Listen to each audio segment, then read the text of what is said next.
Hi guys, welcome back to the Revive Stronger podcast. I'm your host, as always, Steve Hall, and today I've Joe Jeffery back on the show. It's been about a year since we last spoke. I thought it was about time I dug into that brain of his. We initially just spoke about some of his background with coaching, how he's seen the industry change for the better or for the worse, what are some mistakes that some coaches make when they're getting into the industry, how they can avoid it, and then also as a client or prospective client, what to look for in your coach. Then we jump into some of his experiences surrounding lengthened partials and just keeping up with the literature as a whole, how to be the best coach you can possibly be. It's a really fun chat with Joe as always. And as a reminder, if you're interested in getting a bit leaner for maybe this summer, we have our mini cut movement. That is a group coaching service that you can join at any time. We take care of your programming in terms of your training, your nutrition. It's all auto-regulated and managed for you. And so if you're interested in that, you want a quick and efficient way to drop some fat, then definitely check out the link in the bio for the mini cut movement. But without further ado, let's get into the show.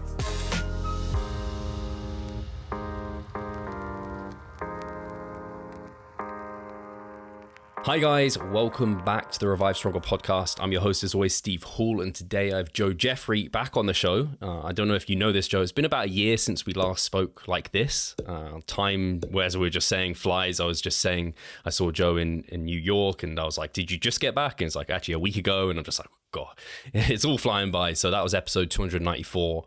If people want to like look back at it, because that's when we talked about Joe's kind of introduction to pharmacology, where he kind of became as knowledgeable as he is, the difference between enhanced and natural athletes. And I really got to know more about Joe because I started seeing Mike and Jared kind of talking you up in terms of how much knowledge you have on pharmacology and how much you were helping them. I was aware of you before that, and it's just been great to kind of connect and see your development within the industry as well. So yeah, I don't know if you've got any general updates for people. How did the New York Pro go? How did your clients do?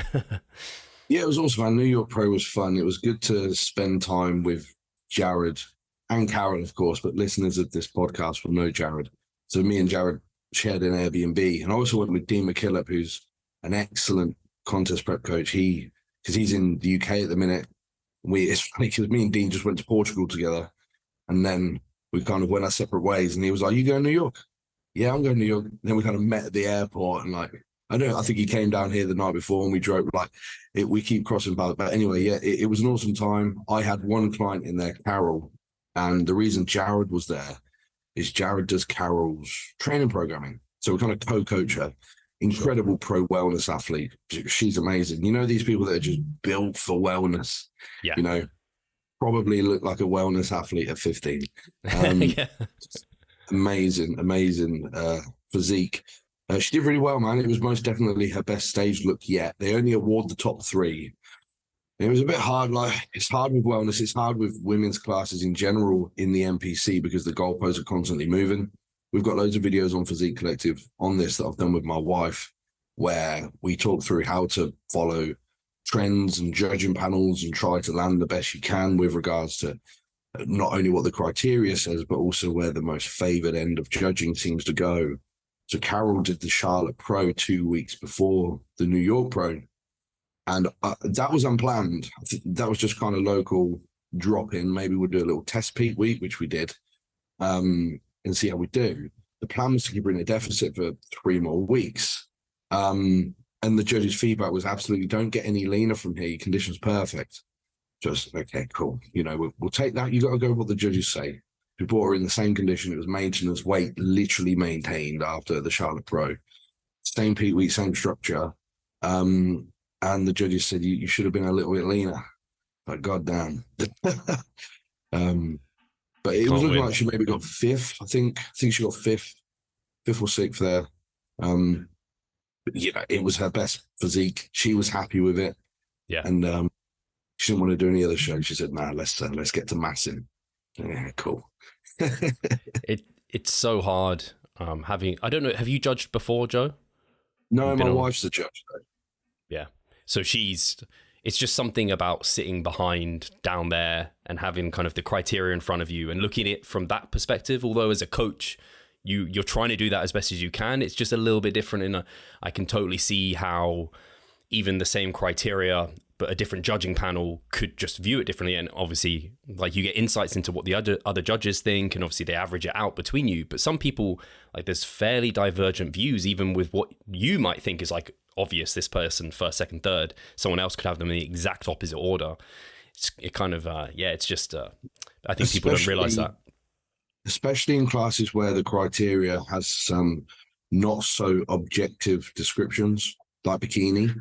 Like, any coach that coaches IFBB level bikini, you've got to bring them in a certain look if the show's in Europe, if it's a pro qualifier or a pro show. It's a different look in the US, and that trend carries, but they're both working to the same criteria.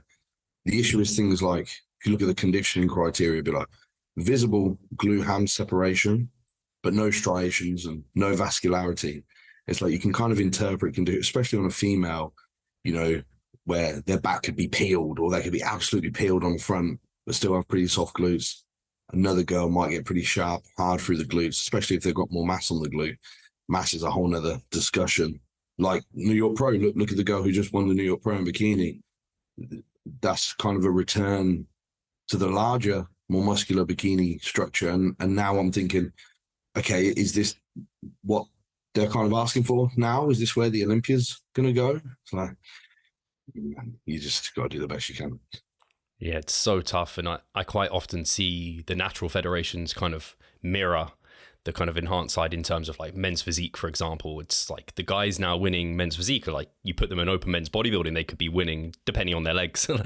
So it just seems to be moving that way. And obviously now, like, natural bodybuilding has introduced classic in some shows. And so that's an interesting kind of, I didn't know that. Class. That's cool. The UKFBA have like a classic class. The WNBF have like they don't have a class separately, but they let you pose for classic, and they have like a golden era winner, which I think is interesting. Is the routine? No, routines are just, I think they're standard, like 60-second with whatever kind of open class you go into. I'd like to see that, because I'm pretty sure PCA mark your classic routine. But I like it creates a little bit of a differential from bodybuilding. Sorry, you asked if they mark it. I'm not actually sure. I'd have to look at the criteria. That's a good question. I haven't had any clients do classic yet with those federations, but yeah, at the WNBF, it's just like a separate award, like, I don't know, biggest legs. It's kind of similar, like, but then it's, again, really subjective in terms of how you judge, like, the posing. Is it just the posing, or is it the physique? You can't really separate the two anyway, because they influence one another. But yeah, the generally posing routines don't count unless it's like a deciding factor between two people, maybe. I would like to see something like that in the IFBB, especially with where classic is now. Like the biggest bodybuilder that can build themselves to get into a cap. And then you got somebody like Terence. Like I was talking to Terence at the New York Pro. I'm pretty sure he's under his cap quite a bit, but he's absolutely incredible and gets judged favorably. But it's been a trend at pro qualifiers this year where it doesn't seem like the most quote unquote classic physique has been marked up. It certainly doesn't seem like presentation means much, which is a shame. Hopefully it changes. Yeah, I mean, Terence is incredible. And I know I spoke to hypertrophy coach, why have I forgotten his name? Joe as well, Joe Bennett. And he was saying how he struggles actually to put on size, which, like, don't know, it's so that maybe that's why he's under his cap a little bit. He's just struggling to put on that extra size. I'm not sure. Yeah, I mean, he looks like he's 40 pounds heavier than he is anyway. Yeah. And actually, that's something I spoke about. I don't know if you heard the podcast. I think it's come out now with Mike. We're talking about like how judging, at least in the natural federations, I found at least it seems like it's favoring. It moved to like condition, and now it's moved a little bit more to like shape and balance and those sort of things. And I guess now same on the enhanced side. Do you see it kind of swing a little bit now and then? I guess you're alluding to that with the women's classes in particular. Yeah, I mean, women's classes and things like classic are always hard to judge, and it's going to be trends. I think for the most part in open bodybuilding, size is always the top of the list, and if you can get perfect condition on top of that, then you're going to be marked up against somebody that is probably pretty close to you, and it likely is going to be pretty close. You know, the level of these bodybuilders on the IFBB stage, they're all good. They're all amazing. So it is the 0.1% change. I don't necessarily think it favors size. I mean, you see people say this, when like Big Ramy won the Mr. Rose, like, the judges are looking for more size. Like, at the end of the day, it was just the most peeled, biggest individual on the stage that could just about get into a pose. It's probably always going to be that in the Mr. Olympia, Yeah. No, I definitely see that, where it's classic with the big Ramy there. And yeah, I'm interested to see how it goes. And actually, this is a question I based off, like, obviously you traveled for your client show. I think you probably travel fairly regularly. Do you try and be at, like, how do you, because you coach, I guess, a lot of competitors, and so you might even have two clients competing on the same weekend. How do you are there some shows you would want to kind of prioritize over others? How do you kind of go about that? And I'd also have the side question of how important do you think it is that you're there and present? It's a good question, man. So I only coach competitors. So my client cap's 60 and I coach 60 competitors, and most of them compete every season. I was just sat down with my wife yesterday looking at the show calendar, and as of last week, I've got 22 weeks in a row of shows coming up, and a lot of them international. So you can't be at everyone. This weekend, I've got clients competing on the same day. So you also have to be careful as a coach, and I mean this in the best way possible, not to set an expectation to be at every single show, because it's impossible. You don't want to create a fear that they're not going to be able to land as they should do if you are not there. The reality is you don't need to be there, right? You don't need to be there. It likely doesn't make any physiological difference. That's what I'll say. Psychologically, there are dependencies that some clients have in certain little niche things that they like that makes them feel better. And sometimes you have to act to that as the coach to make them settle off and keep stress. Like, for example, I say, as a coach that you've seen the client 2 hours ago, you got the plan in place. They know what they're doing with food, with fluid, with sodium, with drugs, with whatever. And 90 minutes later, they go, do you want to look at me? You're not looking at anything, right? Because you know the way it's going. You know what they look like. But in that moment, yeah, man, absolutely. Yeah. So I look at them. Oh, yeah, it's coming in now. Yeah, okay, and the client's just like, yeah, okay, and the worst thing you can be on show days, Steve, is stressed. So you can play to those tweaks a little bit in person. Reality is, physiologically speaking, I've just looked at this client on photos and videos for their whole prep. I'd much rather see photos and videos. Yeah. I'm used to the accurate analysis, and I have my method of looking at the photos and the videos, and sometimes when you see me in person, it's like, oh, the way I try to do things in general is this: if it's a pro show, I'm there. If it's a pro qualifier, I'm there, because there's a lot on the line here. And that's not to dampen down any other clients' goals. The thing is, with like a regional, for example, you might be doing 5. Sure. If you're doing 1 and I'm free on the week, yeah, of course I'm going. Of course I'm there. There's not going to be a weekend I'm not at a show. But the ones with a lot at stake take precedence. So I'll generally at the least try to get to 1 regional show of each client if they're still doing regionals. Pro qualifiers and pro shows, I'm there. No matter where it is, international, Yeah, I think I'm glad I asked, because me and Pascal have talked about it before. We have our kind of biases in terms of like the necessity of being at a show and the difference it makes. Because I have had clients kind of want me to be at their show, but they are international, like in America somewhere. And like you said, the people I'm working with aren't like IFBB pros, like they're not even at like a pro qualifier for that. And I was like, I can't guarantee that I could be at your show. Like it's actually fairly unlikely that I would fly all the way to the US for this like regional little qualifier for something for you, because like it's a huge commitment in terms of monetarily, all of this. Those things I'm guessing you don't put into like the price. That's, you take on all of that. It's not like the money discussion is a big one as well. So it's very expensive. I've been to the US 3 times this year for shows, and none of my clients even won those shows.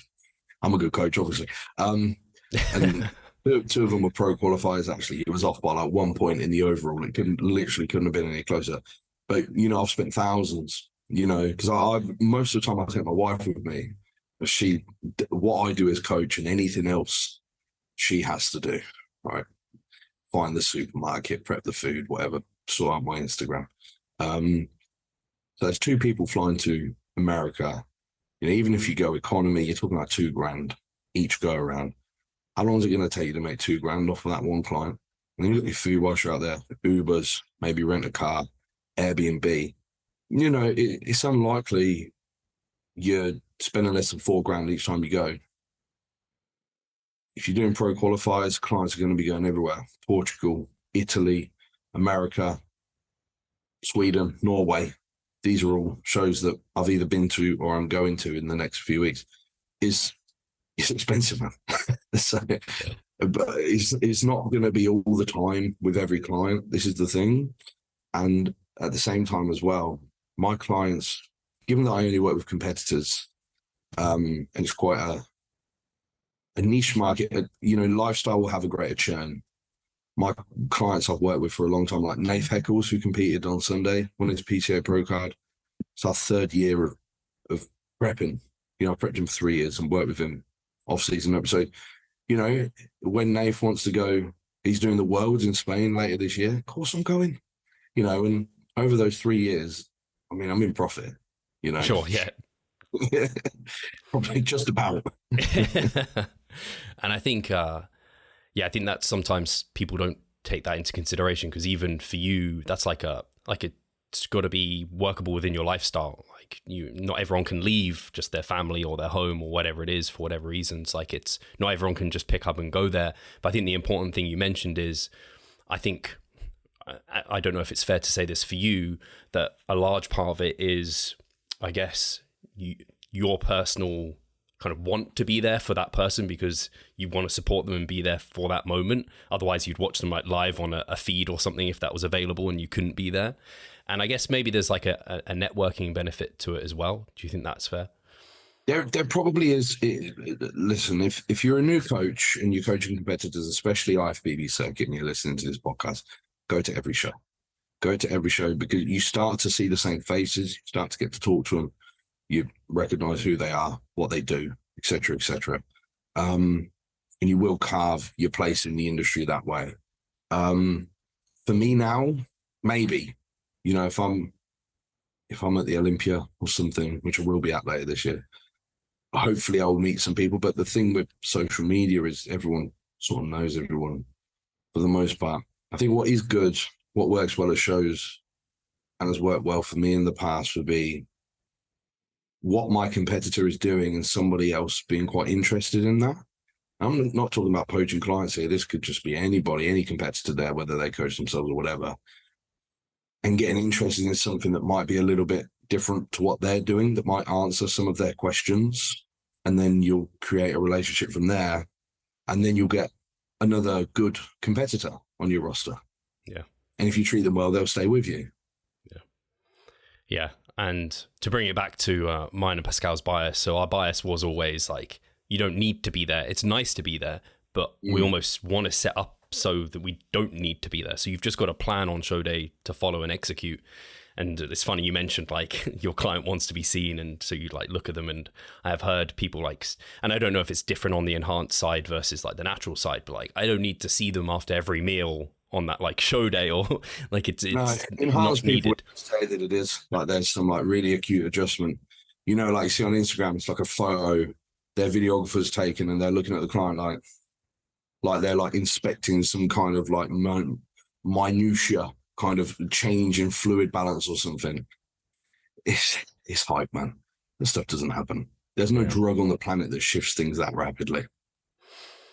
Because I'm always surprised by it, because I'm like, well, it's fluid and sodium, at least for naturals, that's doing anything on that show day. You should have already been glycogen loaded. So like trying to manipulate loads of carbohydrates on show day, like you have to be very careful with how you do that if you are doing it. And ultimately a large amount of it might not be doing too much until a day or 2 days later. Absolutely, man. Absolutely.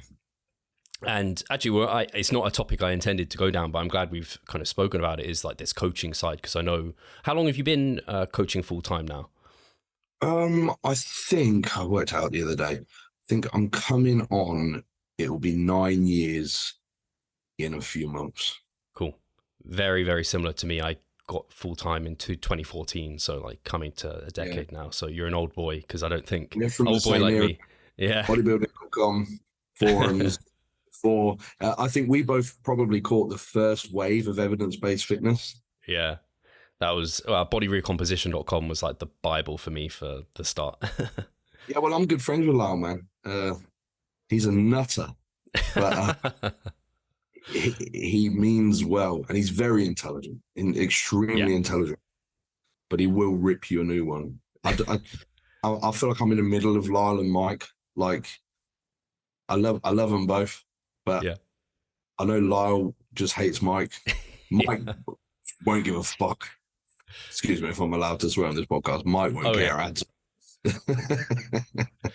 I used to feel like I was in the middle of them, but now I'm kind of on Mike's side. Lyle's not a fan anymore, so that's unfortunate. I'm waiting for it, mate. I'm waiting for it. One day he's going to get me for something.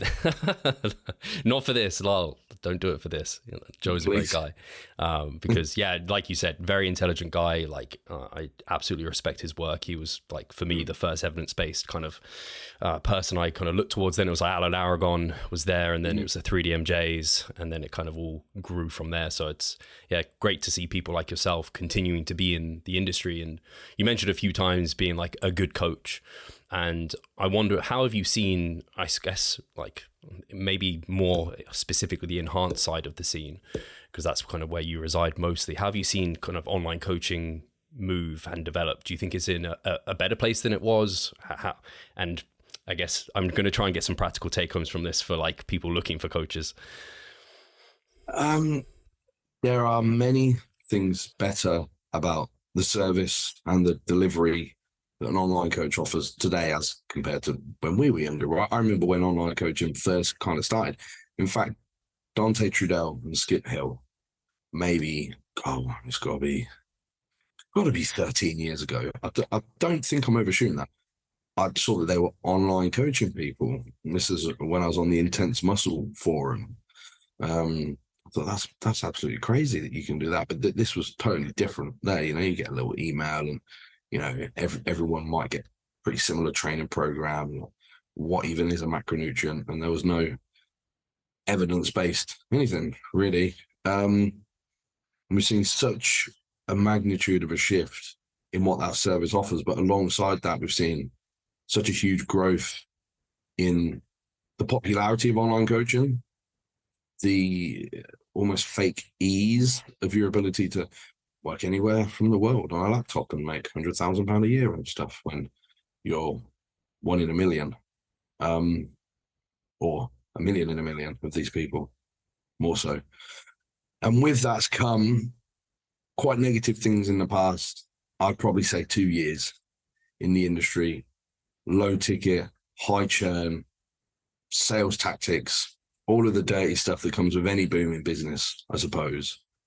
But alongside that, the cream has risen to the top and kind of resides up here, good high quality online coaching. If I was going to give anybody the best recommendation, as somebody that's done this for a long time and watched a lot of people come in and go out of the industry, would be to not get too greedy, because admittedly, online coaching is egregiously overpaid for the most part. Most UK-based contest prep coaches are going to be somewhere between £300 and £400 a month. And realistically, how much work are they doing a week on these clients? 60 clients, it's a hell of a lot of money. But not a lot of work, maybe 3 or 4 hours work a day. Yeah, I've seen it happen. And I've also seen it happen to like some of my closest friends over the years. They're going to know who they are listening to this. It's not a call out. And you just can't retain that level of service, especially when you're working with competitors and you're having to travel to shows and whatnot. Like, what are you going to do? Get home from a show and do 25 check-ins? I really don't think, if you're coaching in the way that we coach, I don't think you can do more than 10 or 12 check-ins a day before, and keep up with your programming and your own education time, which is another important point, because if you're not putting time daily, at the very least weekly, into your education, you'll fall behind. You know, the evidence-based everything moves faster than that. So that's my honest recommendation is maybe 40 to 60 clients. And as you improve your service, of course, you can raise your prices over time and escalate the capacity of, not number of clients, but the experience of clients and whatnot, the level that you're coaching and whatnot over time. I think that's a really fair recommendation, because I know it's hard because people don't have reference points of, like, it's a new kind of career and there's not like clear or like objectives to move towards. So it's like your income is like directly correlated to number of clients. So it's like, to get paid more, I can't get what's it called, a promotion. My promotion is more clients potentially. Obviously you mentioned you can raise your prices, which I think it's definitely a fairer way to do it. Like, cap the client, like you can't handle more than 50, maybe now have a waiting list and increase prices over time. I think that's, like you said, otherwise you get trapped into lower quality service, and that's only going to downstream effects to eventually, like, you might not be able to have that number of clients anymore. Absolutely, man. And coaches, don't be afraid to raise prices. If you're investing time into learning, and you're more experienced, then there's no reason why you shouldn't. Every service increases price year upon year for the most part. I've got an email this morning about my phone bill going up. You know, that's how it goes. Yeah. You know. And I think it's funny you came to the 10 to 12 number of client check-ins a day, because that's very much where, like, we have come and found ourselves as well. I know I used to cap my clients. I think around 20 was like, when I first started, I thought that's a good number to hold. And then it slowly, as my ability as a coach and efficiencies and systems improved, it got to 30. Then we recently moved to 40 over the last few years. And now I feel like maybe I could push to like the 50 number. But then, like you said, there's that then work-life balance and like other commitments. And if you want to like host the podcast, do research outside, like and you also have to market yourself to keep it going as well. You do a hell of a lot at Revive Stronger, man. You know, that's going to take up a lot of your time. If you look at something like Physique Collective, we've got so many people that work for the company. You know, if I had to do all of that stuff, I wouldn't be able to do 10 check-ins a day. For sure. And I guess as a side note, do you have any recommendations for people who are looking for a high quality coach, like you guys at Physique Collective, like almost warning signs, or if they're even in a coaching relationship, is there anything you've seen people come to you maybe where they've been treated poorly or anything like that? Is there anything you can voice to that? First thing, what not to do is pick a coach if based on them looking like you want to look. You know, all of my clients look better than me. Literally every single one of them. Even my bikini girls have got more muscle than me. So it's like, don't base it on that. And I wouldn't even say base it on their clientele either. I would say base it on the quality of work that they're projecting, their clients' experiences, them sharing an ethical and moral stance that you can agree with, and programming in a sense that you would enjoy, but also challenge maybe some firmly held beliefs that you have, if they can present reasonable evidence as to why it would be a good idea for you to do the other thing, rather than just command you to do things. There has to be an educational input in there, not because you need to become an educated coach, but because the onus is on the coach to provide evidence as to why they make any decision. Because ultimately in physique sports, and this is for competitors specifically, it's not only about physique development, there's a health cost. On the enhanced side, we're talking about literally taking years off of your life. So there better be a very good reason as to why every decision is made.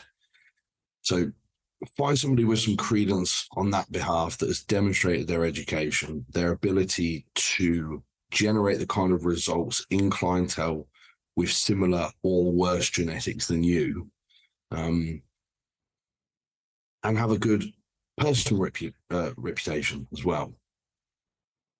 Yeah, I think that's well said. And I think a lot of what you mentioned there, like social media is like the platform to be able to do that on. Like you can quite literally, or listen to them on podcasts like you are listening to Joe here, or I've had Cliff Wilson on, who he's still actually relatively active over on social media, but less so, but he's someone you can listen to on podcasts and get that kind of feeling for. You can probably even message some of the clients if you wanted to, or ask questions on stories, interact with that coach, get a feel for them. So I think that's really well said, because like you mentioned at the start, if you just go for the most jack guy and you just sign up, like, I mean, you may even not be that person, or jack girl. It may even not be them who's coaching you anyway, and let alone the results you get. That's a great point, man. So that happens in the competitor world at the minute all the time.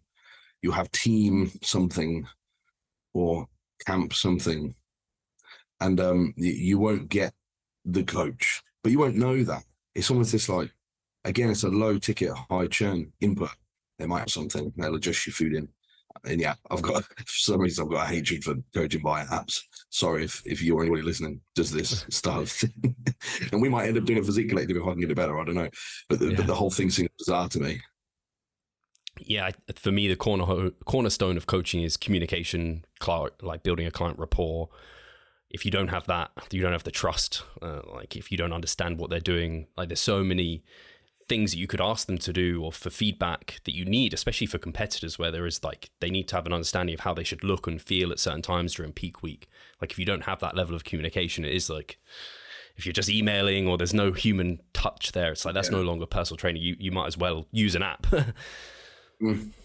Absolutely, man.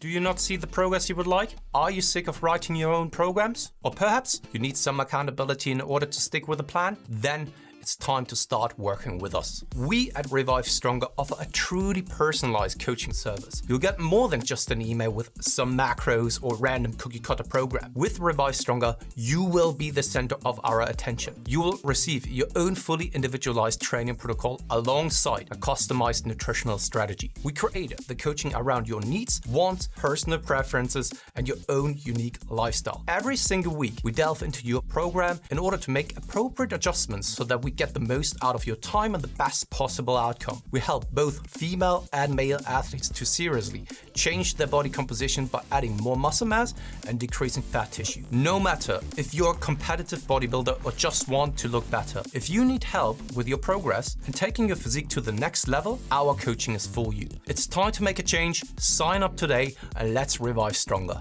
What I will say is, as with most good things in the bodybuilding world, they seem to start in the natural community. As a whole, you guys are a lot smarter and more progressive with your thinking than we are. Like evidence-based fitness. The reason why I followed your podcast, the reason why I follow Alan Aragon back in the day, Lane Norton, Jeff Nippard, all of these guys, is because they do great work. And they are very evidence-based, and they are also, to use a cheesy quote, in the trenches as well. I am seeing that drip fed more into the enhanced realm or higher level coaching realm. People like me, also people like Cal, I've been friends with Cal for years. I remember when Cal was just starting Muscle Mentors and didn't have a load of clients, and now look at him, he's the pro coach, So it is getting there, and there will be Olympians on the stage this year doing things that have trickled down from the natural bodybuilding realm. In fact, look at somebody like Nick Walker, who's training with Jared.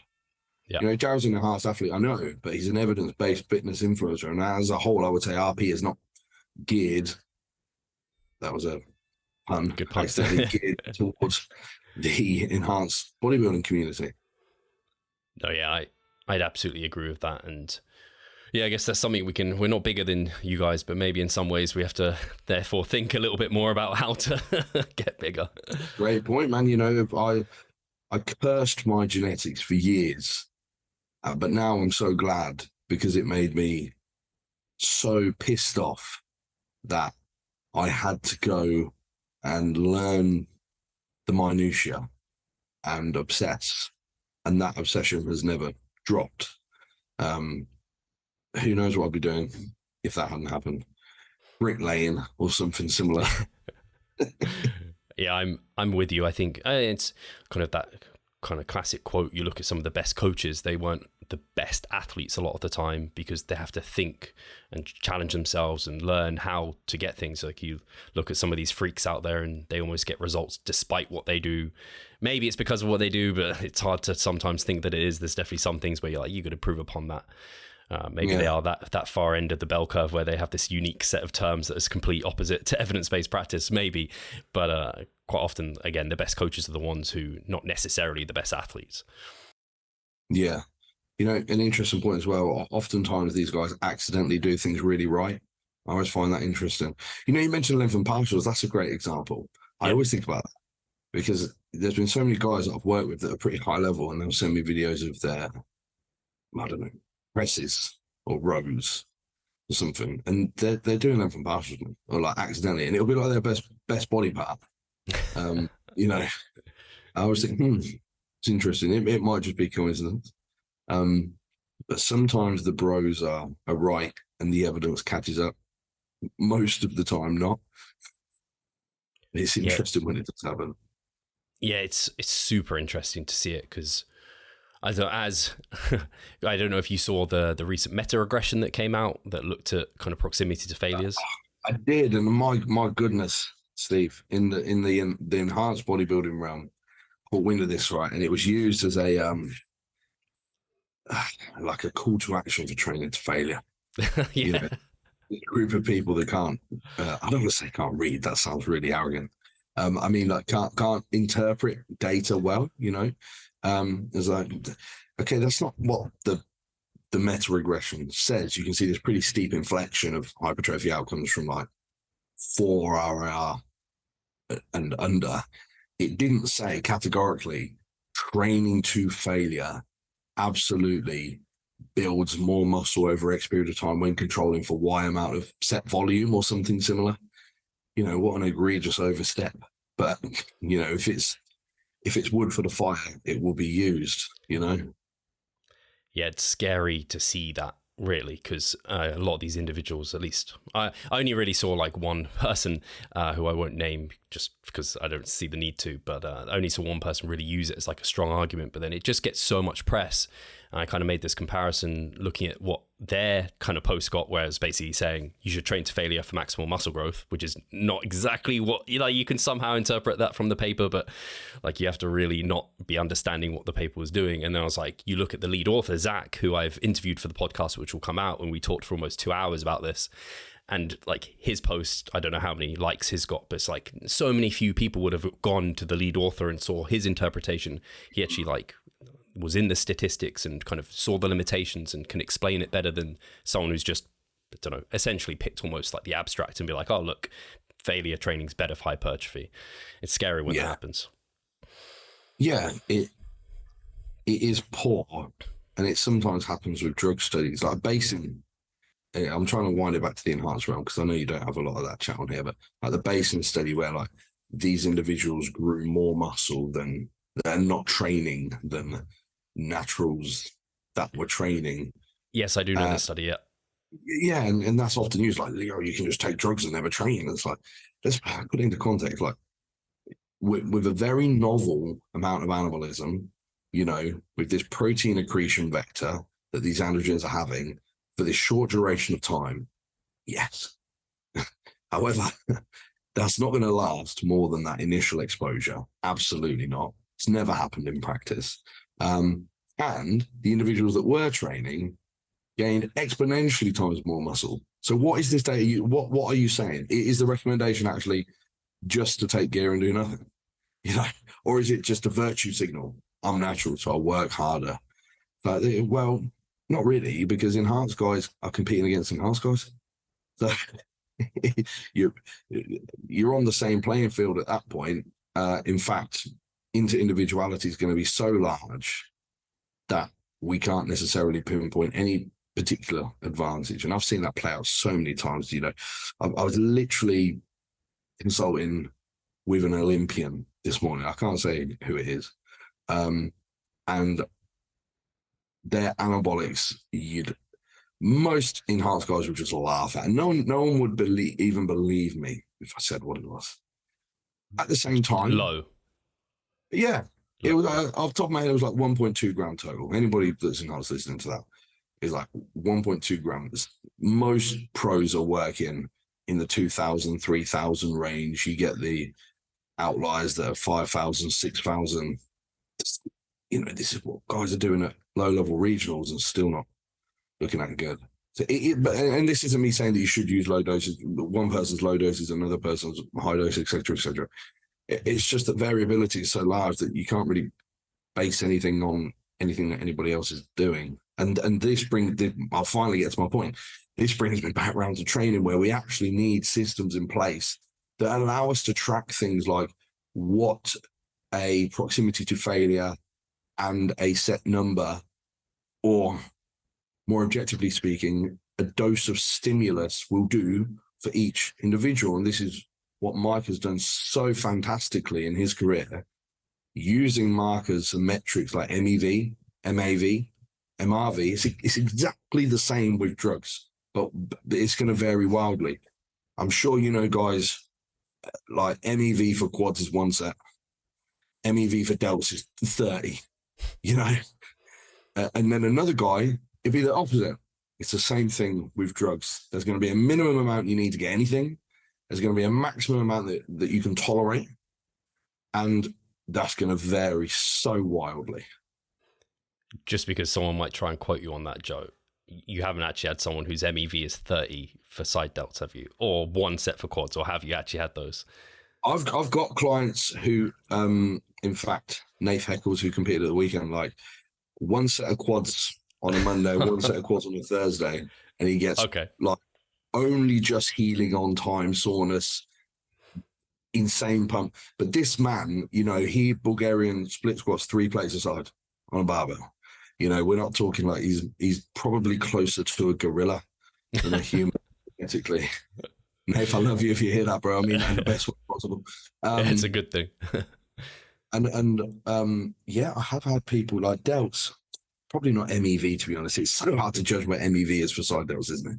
Yeah. Like, what even is delt disruption? You know, if somebody finds out, let me know, because I need some of it. But man, I've had people work up to like delt 6 days a week, like doing my match sets, 5 sets of rep matches a day and things like that, man. Yeah. I only recently really tried specializing and pushing up delt volume, and I was just like, man, they just don't seem to ever under recover. Like, there just doesn't seem to be a point where I don't feel like another set I could do it. Whether or not it was beneficial, then you come to the point of which are you just doing more for the sake of more, or are you getting past the point of what's beneficial? But sometimes you've got to test your limits. What I will say, to bring it back to a point we mentioned earlier, it wasn't until I became more interested in lengthened partials did I experience lateral delt DOMs for the first time. And I started to include a lot of partial delt work with clients. And it's been fantastic, man. Because, you know, you look at the resistance profile of the majority of lateral delt movements. So that, I mean, if you set up on a cable and you kind of stack the point of application to wherever the cable's running from, there's going to be a drop off in the mid to short, right? But it still, you know, it's not like a lengthened bias movement necessarily like something else would be. And then moving them all to unilateral work as well, so you can actually lengthen the delt. And so I'm getting really, really good out. Oh man, it takes a long time. Yeah, I know. Yeah. Same with lats. Oh yeah, well, this is the thing, man. Like, know what I know? I don't like training lats bilaterally. You know, it's just that thought, like, this probably makes a 0.1% magnitude of difference, but fuck, I'm doing it anyway. You know? Yeah. I had been training. I recently had most of my lat. I think all of my lat work, like lat bias work, was single arm, and I was just like, essentially, I just want to move to a 2-arm movement just for the sake of just like time efficiency here, because I've got other volume I need to do and time restraints to some extent. Yeah, I try to limit like myself to 1 unilateral movement per session, if I can help it. Makes sense. And for lats, I mean, I've got some nice pieces here, and it'd be a shame for me not to use them unilaterally. Like the nitro pull down, man. Like, if you got it, like, just use it unilaterally. Yeah, I think I tried that at Das Gym. I don't even know how it would feel using both arms at the same time. It doesn't feel like it would work. how you would want it to. It's a waste of the machine, really. And in my opinion. Yeah, with the disruption with like the lengthened range and like, again, like you said, a lot of people, for the longest time, like loads of people, like dumbbell lateral raises were like the thing for growing your side delts. Like in reality, we might be leaving a lot of gains on the table there. And I guess that's where you come back to maybe the bros with what they're doing with lengthened partials, using a lot of momentum to drive out the bottom as they fatigue. And maybe there was some, like you refine it, maybe it's like you didn't need the momentum. Maybe that wasn't the key there. Maybe it was the fact, like what led to the momentum was because you actually wanted to get working and the lengthened range of the short was so hard. So maybe a lengthened partial is a refined version of driving with excessive momentum. Yeah, man. I had this same chat with somebody the other day about the old dumbbell lateral partials that used to be on all the pros training videos. With like sit on a bench, like crank out the partials down here, you know, and it's like, there we go. Or dude, watch a video of Jay Cutler dumbbell pressing, you know. I'm not saying that this was purposeful. It was probably coincidence, or it was maybe internal focus based. You know, I feel a great amount of tension here in musculature. My mind muscle connection is great, and I get a savage pump when I stay within this range. I think that's likely got some credence to it.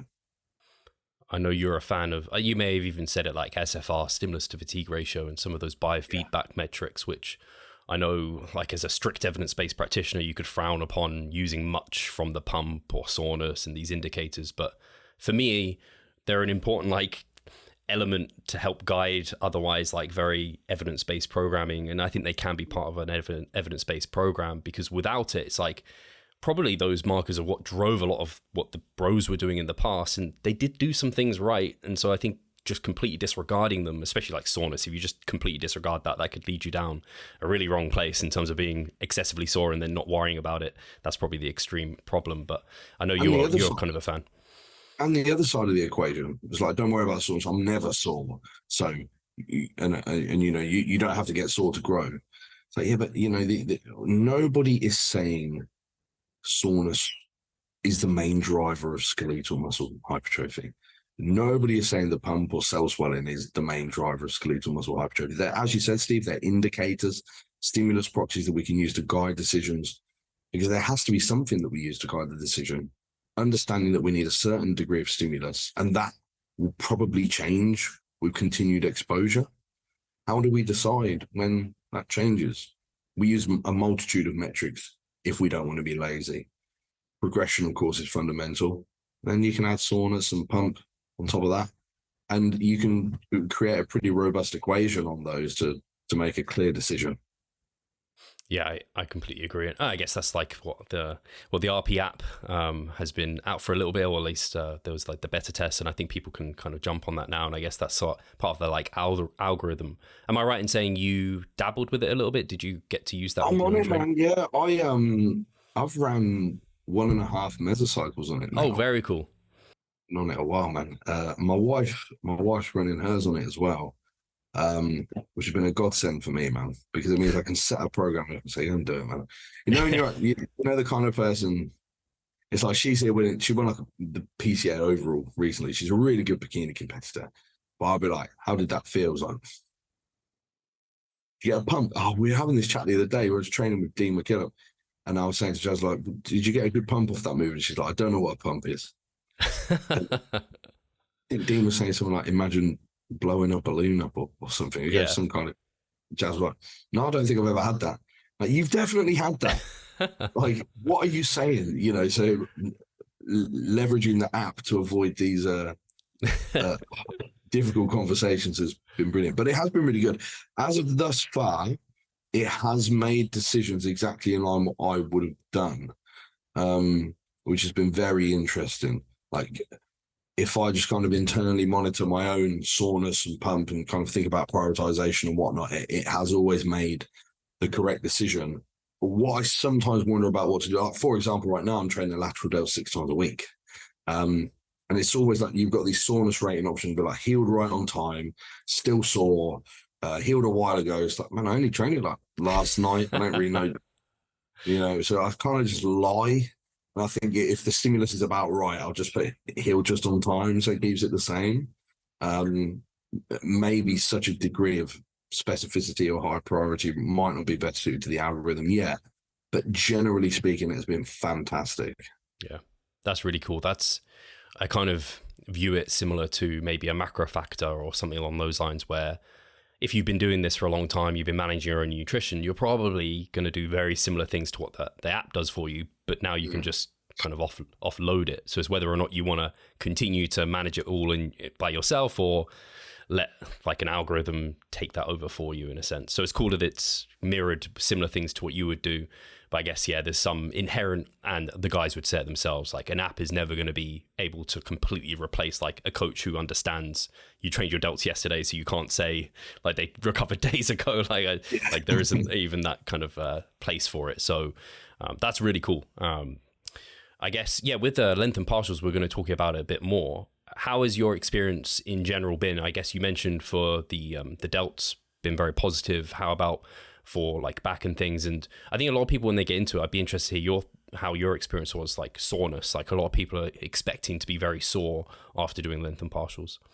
Yeah, so I kind of accidentally fell into the lengthened partial realm. I've got a supraspinatus injury on my right side, and I was unable to do like a Y raise or a lateral raise without real pain in the mid to short range.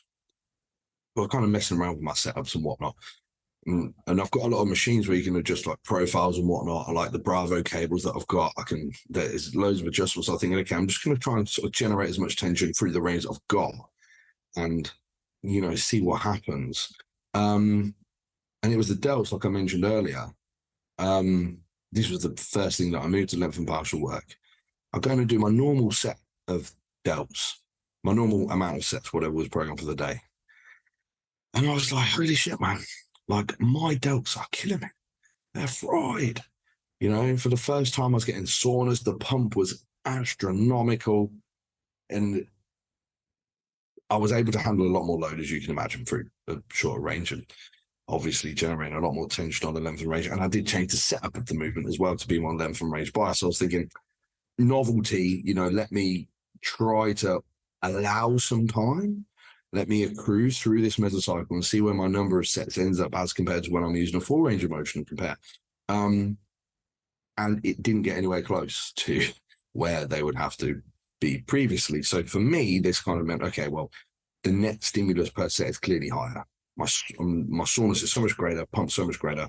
I'm not able to accrue the same number of sets as I had done previously. And this injury was causing me issues with rows and pull downs and presses as well. Specifically in a short range, like I know I moved away from using my nitro pull down, which I've got a strong emotional connection to, because I couldn't get past this kind of like 90 degrees of elbow flexion. I was like, you know what? Let me give. And this is when I found Milo's work. I think I must have heard him on your podcast first. I must have done. I don't know how I stumbled on it, but I think it was on here, Steve. And exactly the same thing happened. Jared, if you're listening, I'm sorry, bro. I know you're not going to like this. But so I ended up saying, you know what, fuck it, man. I'm going to do a full mesocycle. I don't want to just do some body parts, lengthened partials, and some others, because, why not go all the way? The data is very convincing that at the very worst case, I'm going to get just as good results. And I'm not nagging this injury. I'm getting a better SFR. I'm doing less sets for the same or more total net stimulus. So that was my last mesocycle prior to the one I'm on now that I switched over. And it was mind-blowing, man. Like, I'm sold, man, to be honest. My set numbers didn't creep up anywhere near where they have done previously. I remember the mesocycle before that for back. I think I finished the meso on I think it was 22 sets, and I ended this one, was it 7, 8, 9, 10, 11, 12, on 12? Wow. Yeah, but I'm going to say a lot of that is down to the fact that I've got machines that can make it really heavy in the lengthened range. Yeah. So I think the amount of tension that I'm generating there is a lot. And I was a real full ROM stickler as well. And you're wasting a lot of. I'm sounding like a partial ROM sellout now. Let me. How much did Milo pay you? Yeah. Milo, if you listen, I am ready for it. A lot of body parts, like yourself, Steve, calves, lats, the mid to short range is so heavy and there's so much fatigue there that you end up almost bleeding the cost of that fatigue and losing out on a lot of the lengthened to mid range work, unless you have machines where you can adjust the resistance profile to kind of increase or match the strength profile of the musculature, for example, which not everybody can do. And even then, it's like, is there even any point if you're going to have like no load in the mid to short? What would the benefit be? I don't know. I'd quite like to see that study. But yeah, anyway, I ended up just switching everything over and it's worked incredibly well thus far. I'm happy with it. What is an experience, that's for sure. So you're doing length and partials leg press or leg press a variety? So I've got a Cybex hack squat. There's no band on it, obviously. I'm trying to make it as heavy as possible in that length and range. I'm doing like a 2-second pause and then a length and partial up to just breaking 90 degrees of knee flexion. So it's probably not a true length and partial. Same thing on the leg press. I've got a Nautilus Nitro leg press, which arcs on an axis that's on the floor. So it's really hip dominant, but you end up with like your knees around your ears. But the adductor pain of staying in that lengthened to mid range is ridiculous. But yeah, I'm really enjoying it, and I've tried it with a few clients as well. Clients that are sort of more privy to understanding resistance profiles and having a pretty good idea of how to standardize reps and whatnot. More advanced trainees that are maybe a little bit more educated in mechanics. And I have to say, one in particular, George Wilson, who might be listening to this, is long-term client. He's an excellent coach. He works for Flex, the same company that Dean McKillop, I was going to say, works for. It's Dean's company. Very, very, very smart dude. So I thought, let me try a bit of this on George. And I was cautious not to share any of my opinions on this. I was like, let me just see what he says. Let me see if I've placeboed myself. And funny enough, it was all exactly the same thing. Yeah. Like much greater net stimulus per set, super sore, multiple mesocycles on now. Well, he's on his second mesocycle now. So it's certainly seeming to work. Yeah. I'm still hesitant for some reason. I'm still hesitant to put a clear word on a recommendation to do it, even though the evidence is most definitely in the favor of it being just, it is probably just as good. Yeah. That evidence is pretty strong in my opinion. Is it better? I don't know. If it's giving you a better SFR and more stimulus per set, almost definitely.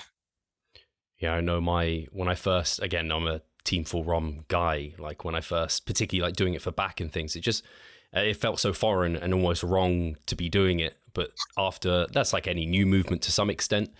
But like, again, wearing like the full Team Full ROM t-shirt and then doing partials, it felt wrong.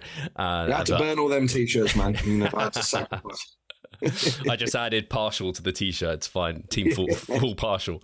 Hey, Steve, we can start a new line, man. Partial ROM. But it's great to hear your experience, and similar with my clients. Like when I was slowly drip feeding a few of them, like I've slowly been drip feeding people who I think they could do it, but like they aren't privy to the research and like eager to do it. I'm just like, it actually might provide a better result. Let's see how you also get on with it.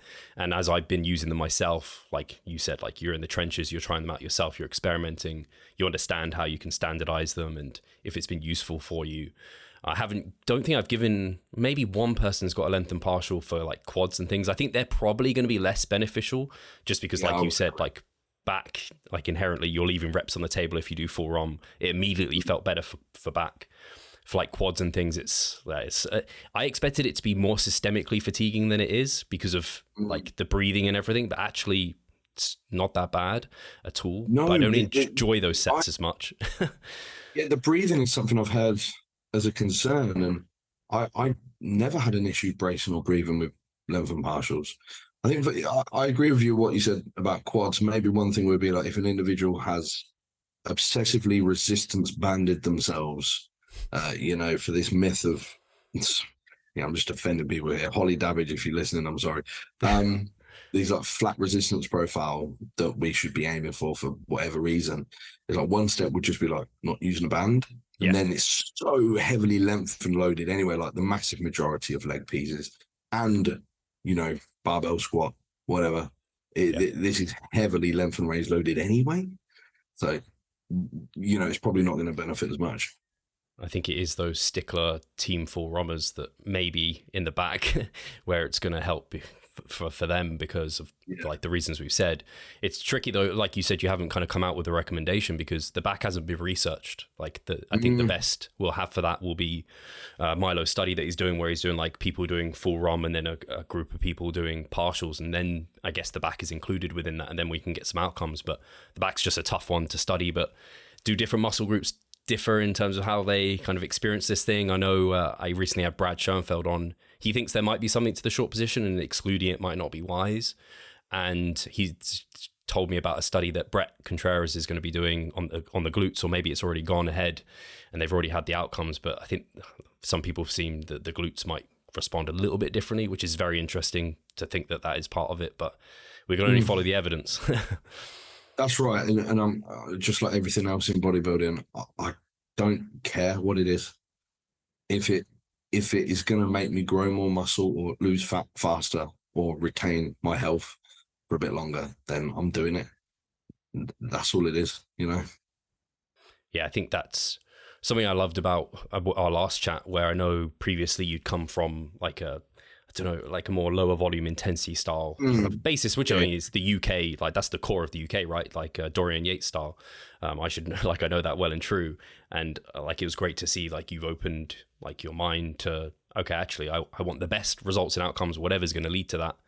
I'll move towards that. So it's similar with this meta regression. It's not like I'm like, team 3 or 4 RAR. By all means, if it seems that there's a kind of paradigm to move closer to failure because that overall provides a better stimulus fatigue ratio, like you've got to follow the evidence to some extent. Absolutely. And you asked me about what makes a good coach earlier. That's the main thing. Not any kind of emotional, religious like belief or approach to anything that they do. That's going to be fundamentally the number one thing to look out for. Yeah, I think it's scary when people have that kind of real strict approach, because there'll be a good coach for some people where maybe that individual approach really works for them, but they're not going to be able to help as many people, and maybe not you, because they're limited to this approach. This is my approach. Whereas, like you said, you're not looking at one research paper and being like, okay, this was 6 weeks and it clearly showed better results, so everyone must do this. You're assessing and looking at that individual client, N=1, you're giving them time so you can get feedback and see how they're responding in real time, because it might be slightly different because there are people on the bell curve. Absolutely, man. Absolutely. Joe, I think we probably come to a good close there. I think those are some really interesting discussions, and kind of just the coaching piece there, I think, has been really valuable for people. If people want to keep up to date with your work, what you're doing, your travels at shows and everything like this, where should they head? Yeah, before I go, I need to clear my dog's name. Pascal attacked his credibility on a pod recently. Can't remember what he said. It's funny, I was in my garden with my headphones on. And I was playing with another dog. I think you said something like an aggressive dog ran up. Yeah. Pascal was like them ones that Joe's got. But anyway, I'm only joking, Pascal, if you're listening, which you probably are, probably editing this. Sorry, bro. Yeah. Anyway, so if people want to follow me, what am I? On Instagram, Joe_Physique Collective. What else have we got? I've got Physique Collective, the app. It's only £9.99 a month. It's cheaper than, I don't know what coffee costs, but it might be cheaper than that. Two coffees or something. There you go. Steve knows. And the app is all inclusive across all vectors: training, nutrition, PEDs, health, contest prep, coaching, finances, etc. We've got a big team. We put out multiple pieces of video content, podcasts. You wouldn't believe how much content is on there. We've got hundreds of hours. We don't lock it behind time constraints or something that a lot of other member sites do. Like every month you get access to this and that. Now you get the whole thing as soon as you sign up. If you want to go through the whole thing and cancel, that's cool. As I always say, this is a passion project. This is for the good of bodybuilding and the good of athletes and coaches. It's not for me to make money, as you can imagine. So £9.99. Look how many member staff we got. So sorry, I just got a notification saying someone's trying to log into my Zoom here. The app is physiquecollective.com. You can also apply for coaching there with our team of coaches, or for me. I think that's everything, mate. Oh, I've got the Optimal Physique Development podcast. How could I forget that? I've done it for 9 years. Come on. Optimal Physique Development on podcasts, on YouTube, on all podcast channel. Me and Austin Stout, we've been doing it a long time. Hundreds of episodes on there with some great guests as well. So, guys, thank you for listening. Thank you for having me, Steve. It's a pleasure as always. Absolutely, Joe. Yeah, I'll make sure all of those are linked below so people can kind of get on top of those. And yeah, it's great you have so much back. I guess your podcast with Austin, from when I last checked, more performance enhancing kind of education based, isn't it? Or is we cover everything. We had Cliff Wilson on recently. We cover literally every topic, and there isn't any topic that we don't cover. And obviously, we're a bodybuilding podcast, so oftentimes that will end up talking about drugs. But it may just be in the scheme of whatever we're talking about. You know, I wouldn't say it's a drug podcast, but there's definitely a lot of PED. If anybody listening to this wants PED education or to ask questions on plans that they've got or whatever, that's what Physique Collective is for.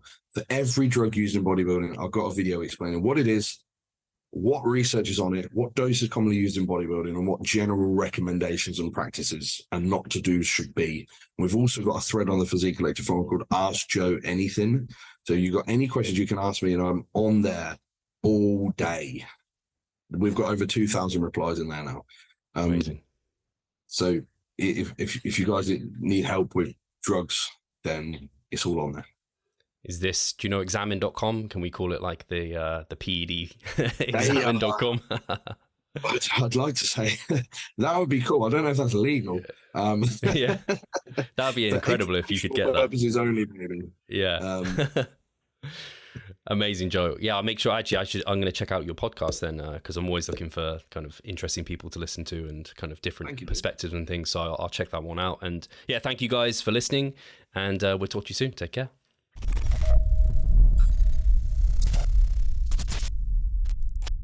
Losing weight fast while maintaining muscle mass. Sounds too good to be true, doesn't it? It isn't though. It's reality, and we know how to do it, and we will help you achieve this. The Minicut Movement is an 8-week fat loss program to make you lose a huge chunk of fat while maintaining muscle mass at the same time. We will support you from the beginning to the end so that you see the results you would like to and come out of it much stronger. You'll receive a fully automated spreadsheet that is based on your nutritional needs. You can choose between 6 different male and female training templates. Over 30 videos will guide you through each and every single step of the Minicut so that you're getting the most out of your journey and that you always know what to do. But the best thing is that you can start whenever you want. The Minicut Movement is open 24/7. So if you want to learn more or you're ready to sign up, hit the link in the description below. So let's revive stronger together.